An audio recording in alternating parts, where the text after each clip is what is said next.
Hi, welcome to these Organic Devotions, a weekly series of reflections seeking an experience and expression of God's own presence without all the artificial ingredients, emerging out of the very earthiness of life.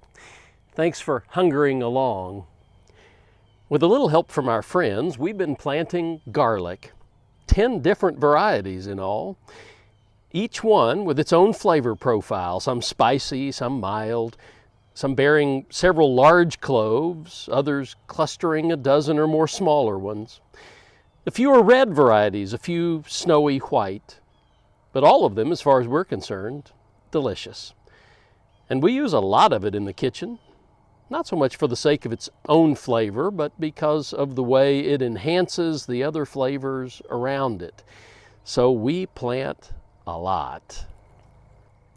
Some are surprised to learn that garlic is planted in the autumn, but overwintering is an important part of root development and growth.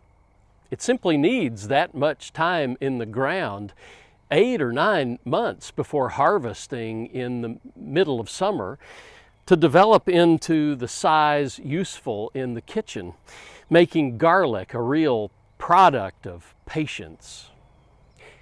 In addition then to being a culinary delight, it could well be then that garlic is a helpful spiritual tool as well. Patience, after all, is a spiritual virtue. Paul refers to it as one taste of the fruit of the Spirit. The writer to the Colossians encourages us to wear patience like a garment. And James values it as an important spiritual discipline. Be patient, he writes, until the coming of the Lord. The farmer waits for the precious crop from the earth, being patient with it until it receives the early and the late rains. You also must be patient, he concludes.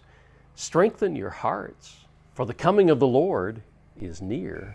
And so it is that autumn turns out to be not simply a season for dropping leaves and closing down and putting away and settling in. It's the season for looking distantly down across the seasons for what we hope to harvest there, planting the seeds and practicing patience through the course of silent growth. What is it that you long to be tasting well beyond where your eyes can currently see in the midst of this increasingly acrimonious world?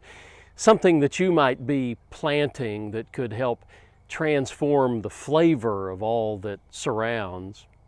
I'd love to hear about the long-term seeds that you might be planting. You can email me at organicdevotions@gmail.com.